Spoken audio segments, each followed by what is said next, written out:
Welcome to Mental Health Without Borders, the Global Wellness Podcast with Dr. Lindsay Frey, where we dive into the complexities of mental health from a global perspective, exploring how different cultures approach wellness and what we can learn from one another. This episode is sponsored by Finding Hope Wellness Center in Tampa, Florida, where individuals, families, and couples can go to receive hope and healing for their mental health. Go to www.findinghopewellnesscenter.com to find out more. In this episode, I welcome Dr. Nouf Al-Rashid, a clinical psychologist and proud third culture kid who was born in the United States to Arab parents and now practices in Jeddah, Saudi Arabia. Fluent in 3 languages and an avid reader, Dr. Nouf brings a unique cross-cultural perspective to mental health, blending Western and Eastern approaches. We dive deep into her personal experience growing up between cultures, how that informs her work with clients, and the nuances of practicing psychology in a region where mental health is evolving rapidly. So welcome to the podcast. I'm so excited to talk with you today. Thank you. That was a lovely introduction. I'm excited. Yes, I can't wait for more people to hear about your journey as I've learned more about you over the last few months getting to know you. And so can you share with everyone else your personal journey, where you grew up, and some key experiences that helped to shape you? Sure. So, as you mentioned, I'm a third culture kid. So, I was born in the US to Saudi Arabian parents, and I kind of grew up in different places. I grew up in Europe for a little bit. I moved back to Saudi Arabia. I lived in California. And so that kind of shaped who I am. I switched between languages, environments, and my clinical work kind of reflects that too. So I'm a clinical psychologist and I work across a few settings. I work at an outpatient clinic here in Jeddah at King's College Hospital. So I work with medical providers. I'm a part of the Truman Group, which is a mental health practice that offers remote work for expats and international professionals who live outside their home. And I have a really small private practice where I see mostly teens and adults. So it's a kind of a mixture between virtual, in-person, local, international. I think that describes it all. Wow, you do so much. That is absolutely fantastic. And you are a clinical psychologist as well there. Where did you go to school? So I went to school. I'll start with the most recent graduate school was in Berkeley. I went to the Wright Institute. I was there for a pretty long time. And then I did my master's before that many years ago in the UK at King's College. And then I went to college in the UK or university in the UK as well. But school is kind of split. Elementary was in France, and then middle school and high school was in Saudi Arabia. So all over, really. Yes, what a vast learning experience that you've had and probably taken so much from all of those experiences. Definitely, yeah. And I also had mentioned in the introduction that you're fluent in 3 languages.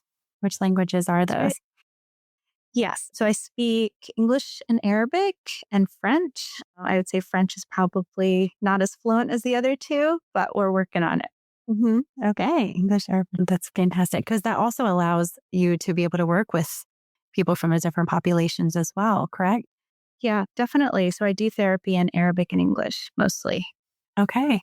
And you identified yourself as a third culture kid. And I have talked with other people on the podcast that are also identifying themselves as third culture kids. So for listeners who may not be familiar with those terms, could you explain what that means and share what it was like growing up with that kind of experience? Yeah, of course. So third culture kid is definitely a term we're hearing more and more often. So it's kind of cool that people are understanding what that means. It kind of basically means a person whose parents are from one culture and their background is one culture, and then they were born and raised in a different culture, but different from the country of their passport. So there's a space in between those two, and that becomes kind of the third culture. It's a really interesting, exciting, and confusing experience, at least for me personally. I think I adapt really well because I've shifted between all these cultures, but it also causes a little bit of this rootlessness or this idea of where do I belong? So the most dreaded question for all of us is, where are you from? Or where's home? Because it doesn't necessarily tie back to somewhere I grew up or I lived in. It's a very vast kind of idea. Personally, when someone asked me that question, I probably would say Paris, even though I lived in Paris when I was only in elementary school. But for me, it feels like home. So yeah, it's kind of a little bit about that. You understand where people are from geographically, but also emotionally. So it's really at the heart of what I do. I think it's a big part of the work that I do now and working with those populations too. So I think being able to experience that yourself or having experienced that yourself really guides your clinical work with you said expats as well, right? Because they're coming from a different culture. They're now in a new culture and they're trying to adjust to it. You feel like your experience helps you guide them. Yeah, definitely. I think it's part of why I really connect with a lot of teens and young adults because of the globalization that we're going through as a whole world. That becomes their experience. So, not a lot. So, expats, even if kids are growing up in one place, they end up going to school in another place. They choose to live in another place. So, yeah, I work with expats, a lot of international people, a lot of people who are living in one country for a really long time and then decided to move back home and what comes up with that. I think locally that happens a lot because a lot of people move away for education. And then when they come back, kind of a culture clash. So, yeah, it's kind of the work that I do. And it's really important work too. People need to have somebody like you there that understands what they're going through and what their experiences are like. And I think that normalization of that can really help. I think it can really help them adjust. You probably find that too, just someone being able to say, okay, and be able to match their emotional responses with their experiences. And you probably do a fantastic job with that because of your own experience. I think it helps a lot. I think it helps that I know exactly what they're talking about. I think when I got into this field, I wasn't really sure how to use my experience in that way, but it actually started to work out in my favor. And I think it really, really helps. And so, what initially inspired you to become a therapist and pursue clinical psychology professionally? I always get asked that question. And I think it's a really interesting question because for me, it's a mixture of probably languages and noticing how we're totally different people when we're speaking different languages and observing that from a young age, but also just moving and adapting and noticing. I would love to say that I was a really curious kid, but I think I was just a really observant kid. I noticed everything around me and I didn't really ask a lot of questions, or maybe I did, but I didn't find the answers. So I think it was a combination of those things and noticing similarities and differences. And then moving, I think, to Saudi Arabia in middle school, the differences started becoming problematic. Like with all adolescents, it was like, oh, being different is not really cool anymore. It's actually really strange and you get isolated. So it was a little bit of that and the languages. And so when I went off to college, I wanted to study bilingualism. That's kind of how I started off. And then I found that psychology kind of offered a lot of answers. I think a lot of us who go into psychology, it's because we want some answers. Yeah. So that's kind of a roundabout way of how I got into clinical psychology. And you're absolutely right. So many people go into the field because of their own experience and they're trying to figure things out or they're trying to understand themselves. Or generally it's just interesting to understand, human mind and behavior and how this all goes together. But I love that it's like your own personal journey. And then you kind of see, I think it's interesting because I feel like a lot of us start one way and then we kind of end up aligning our path with really, like you had said earlier, like our own experience. And so, initially I thought it sounded really interesting to be a teacher. And then that became, well, I can teach, but it's like emotions and these other things. And so I like the teaching aspect of it. And then I started realizing who I was connecting with were teenagers as well. And it's part of my practice as well because of how I struggled as a teen. And I could just understand what they were experiencing in a very, very real way that it felt important to be able to connect with them. So it's like it started here and then kind of transitioned all the way over here. But the most alignment I think I've ever felt with working directly with a population where I was impacted when I was younger. And so it sounds like you kind of made that journey around too, to how you're connecting with people. And how do you think navigating multiple cultures like you have has shaped your approach to psychology and your work with your clients? I think it's probably at the center of the work, my clinical work, I think, going back to what you were saying, it's also just about stories as well. And if you're interested in that, and I'm a reader, I grew up with a lot of my culture is full of stories and ideas and things like that. So I think it started there, maybe kind of seeing how multiple perspectives are within the same person, which is really what stories are all about. So a person's lived experience can come from very different perspectives. And so holding a little bit of a space for that in my clinical work and not being rigid in that sense of having to ask a very specific question and just being more comfortable with difference and contradictions. And especially with teens, they'll say one thing and then they'll come back the next week and say something completely different. And I think when I started off, that was really comfortable versus some of my colleagues when we were starting off, that was really, really dysregulating for them. They wanted to know exactly what to do. So I think that part of it really comes up in my clinical work because I'm so used to navigating multiple identities on a daily basis, probably, even through the languages that I use.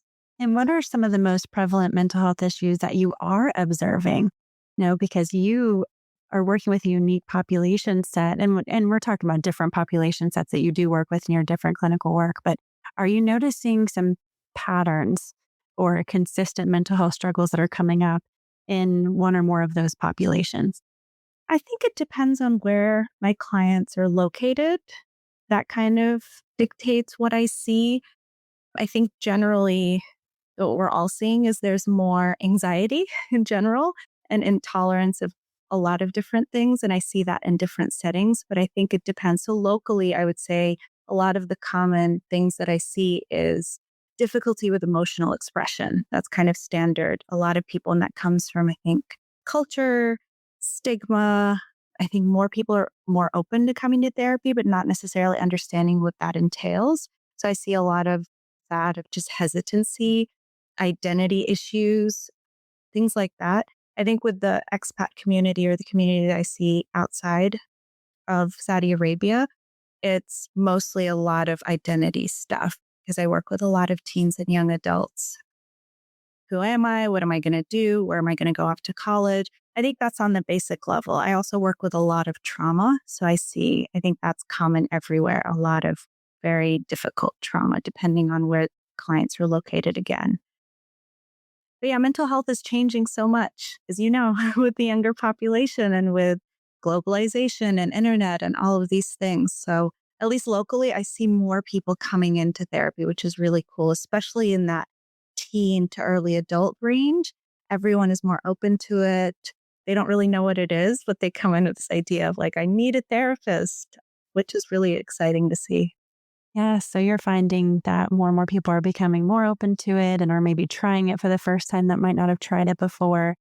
And absolutely, I think with the expansion of the internet and social media, we can say a lot of negative things, but some of the positives as far as mental health goes is I think mental health awareness, maybe the need for it, and the understanding of the different reasons why people might seek mental health treatment. As I tell people a lot, you can come in for do traditional talk therapy and we can work things out together. You can help you problem solve or make big decisions for your life. You can tackle a challenge or problem like anger management, these kind of things, and work through it, self-esteem, or it can be self-improvement. It can be, I want to learn and grow in these areas. And we help them to kind of foster that growth. And so I think this awareness of the different ways that people can benefit from mental health treatment, I think that that's maybe been helped potentially by the internet and more information that's being put out there. We know that there's harm as well, but that could be a positive that we could say if there's anything about some of the social media, just I guess awareness of mental health and the openness to it, because it certainly wasn't talked about when I was younger. And so because of that, there wasn't a lot of information there. I didn't have a lot of information about what was going on, with me or even my peers, and other people do now. And so you're seeing kind of that openness. And so how do you adapt some of your own practices to align with the cultural values and traditions of the communities you serve? Because it is a wide variety of individuals that you are seeing. And so how do you kind of adapt your practices? I think that's something I'm constantly working on because most of my training is through a very Western lens. So how do I adapt it to different people that I'm working with? I think when I first started working, it was more rigid. I had to kind of follow a very specific template. And now, having done this for many years now, it feels like a little bit easier. And I just try to listen to what a client is bringing to the session, how they talk about stuff. I think that's usually my key. How are they talking about certain things? Alerts me to where they are, how they're understanding mental health and things like that, and then adapting it depending on that. So it can start with something really simple, like I'll switch or tweak the way that I ask specific questions. I'll ask certain questions later, depending on who I'm talking to. So locally, for example, it's privacy. Stigma is really, really important. And so maybe I won't ask very specific questions at the start. So shifting my intake process, shifting my lens, shifting all of that and adapting it. So I feel like I'm constantly doing that depending on who I'm seeing, because in one day I'd be seeing somebody locally and then I could be seeing somebody in Europe and then somebody in the US. So it's kind of shifting all the time. So I'm more patient, I think, more curious and patient than when I first started. Curious and patient. And you had said early on that just going through the personal experiences that you have gone through, it allowed you to be more adaptable and flexible. So it's interesting that those are key characteristics that you need to have in the work that you're doing today. Yeah, definitely. I think it helps a lot to just, settle in and kind of trust the process. We used to hear that a lot in grad school. So, trusting the process a little bit more. And for listeners who may feel caught between different cultural worlds, now this is kind of some free advice out there, but what advice or recommendations would you give someone who may be struggling with that right now for embracing their unique or complex identity? I would start by saying it's pretty normal. I hear that. I feel it. I know exactly what you're going through. Probably my advice would be to not have it all figured out. I think you don't have to belong to one specific place or one specific culture. It's actually pretty normal to have a combination of all these things. Each part of that is part of who you are. And your identity shifts all the time depending on where you are in your life and where you're living, and it changes and it grows, and it's totally normal. It's part of you. It's yourself. Just kind of find a way to connect, maybe a small way to connect with each part of yourself through music or food or reading, anything, just to kind of find that connection, but not necessarily to have this idea that I'll have it all figured out all at once. That may not happen. You're so right about that, that each phase of our life, we are shifting and changing and we're growing, and we may leave a part of ourselves back there. We might adapt something new. We might learn and grow in a different way. We might develop different relationships that changes things.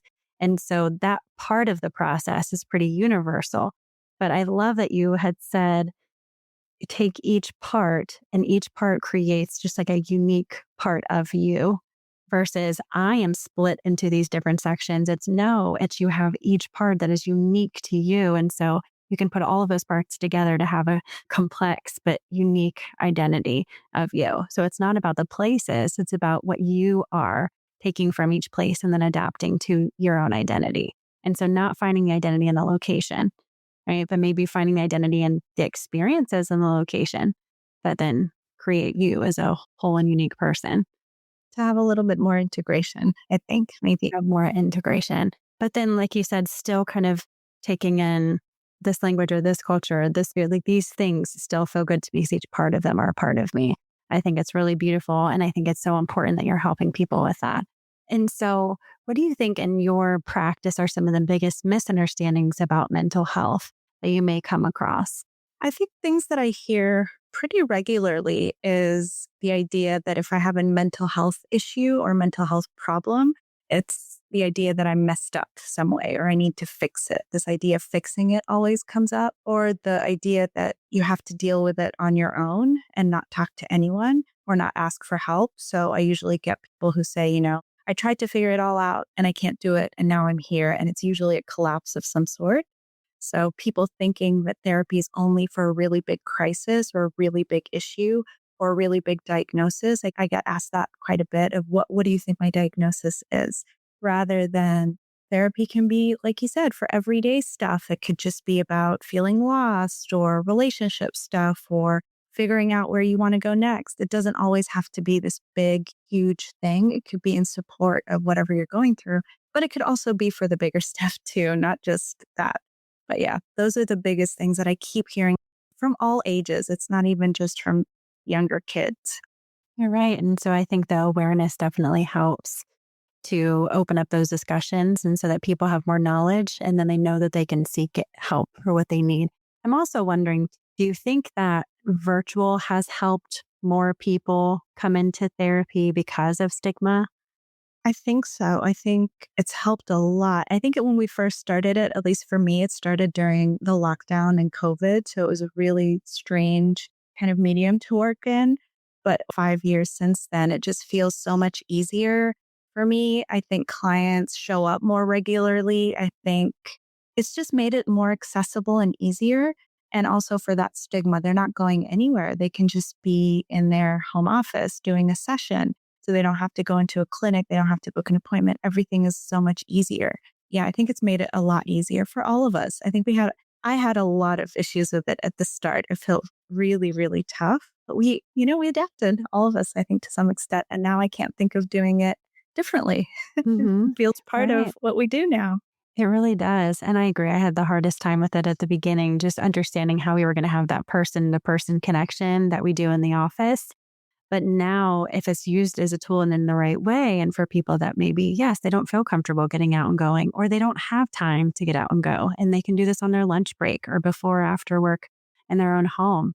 I think it provides more accessibility for people that need it, like you had said. So I think if we use it in the right way, and I think it can be absolutely a tool that can be helpful to more people. And so, from just your opinion, how do you think we can work towards greater awareness and acceptance globally if we're kind of heading on the right track? From your experience, what do you think could be helpful? I'm not really sure. I keep thinking of all the kids and teens that I work with, and it seems like they're kind of the gateway to change because they're much more open. And I think a lot of us who works with kids and teens see that because when your teen says, I need therapy, then it changes the whole family dynamic. So I think it might be the younger generation that are kind of making it more normal. So it's very normal now for a teen to say, I have a therapist or to quote the therapist. It's so normalized. I think more awareness that you don't have to go to therapy when something is really, really wrong or you have one of the big diagnoses.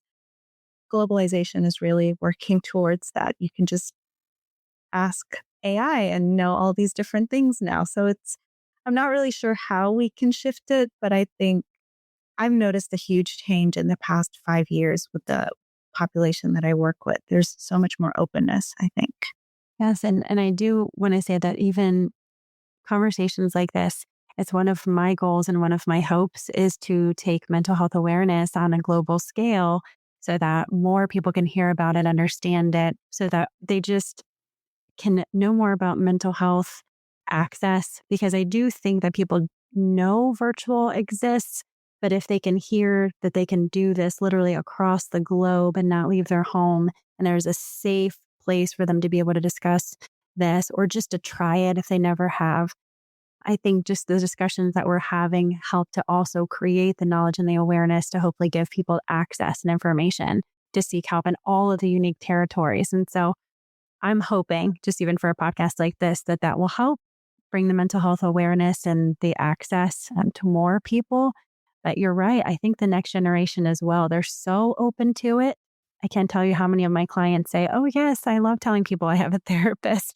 A lot of my teenagers that I work with. And so because they have such a positive view of it, generally speaking, and they enjoy having this other person that they're able to talk with outside of their family to be able to work things out and to be able to receive help, I think they can be huge as far as helping even more generations to come, because I do think it starts there.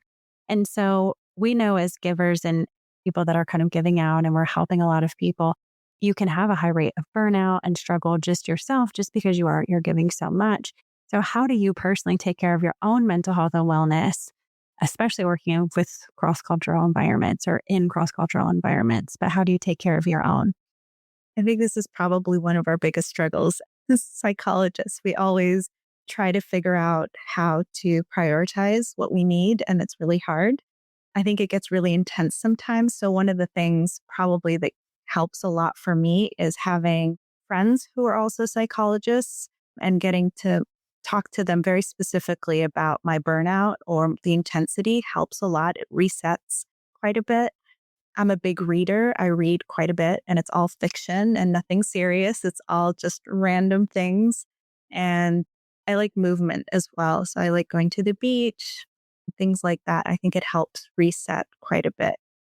And traveling is a huge one, which isn't surprising given my upbringing. Traveling is a huge, huge aspect of it as well. Mm-hmm. Yep. That's same for me as well. That's one of my favorite self-care strategies is to travel and see other environments, meet new people, and experience a different kind of socialization. It comes, like you said, like the curiosity to learn about other environments is really good. But you also mentioned really important things like collaboration or just connection with other therapists that may understand. And a lot of my own friends went to graduate school with, we still stay connected and can discuss like how to keep ourselves healthy and well and what are we doing to take care of it. I think that again, the normalization I think is important to say we're all feeling a lot of these feelings sometimes, and getting outside of your house, moving. These are all great strategies to be able to continue to take care of our own mental health and wellness because it's very important. And so finally, where can people find you and connect with you? Because there's so many different things that you mentioned that you do, places that you work and specializations that you have. But if someone wanted to connect or just learn more about you, where could they do that? Unfortunately, I'm not very good with the social media stuff. So it's very old school. It's probably through my email or LinkedIn. Like I mentioned, I work at these different places. So you can find me online there. You can book an appointment with me. I'm pretty responsive over email, but I would say that's probably where you'd find me for now. Hmm. Okay, great. And so we will make sure that we will have information to connect with you in the show notes. But I really appreciate the conversation and the time that you've taken out today to talk with me about your experience, your life experience, your background, and your clinical work. I'm really hoping that people that are listening are going to take something from it and then hopefully either apply it to their life or reach out and seek help if they're struggling with some of the things that we talked about today. That would be my hope and goal. So thank you so much for joining us today. Of course. Thank you so much for having me. This was super interesting. I love that more people are getting to hear a little bit about how we're all different and your therapist can be really different because you're really different too. And thank you so much for having me. I appreciate it. Yes. And I think too, just being able to find a therapist that can connect with your experiences, it is possible and it can make the therapy so much more enriching when that happens. And so you're saying, hey, if you've gone through some of these experiences, I have to. And so that's really going to blend really nicely in the work that you do with clients. So I'm again hoping people are motivated by that and understand that there are people out there that can understand and can meet them where they are, so that they can seek the help they need. So, thank you so much, everyone, for joining me today on Mental Health Without Borders. It's been an incredible conversation, and I hope you found some valuable insights to take with you. Remember, no matter where you are in the world or where you come from, your mental wellness truly matters. So, be patient with yourself, take time for your well being, and never forget that seeking help is a sign of strength. Be kind to yourself, and I look forward to connecting with you next time on Mental Health Without Borders.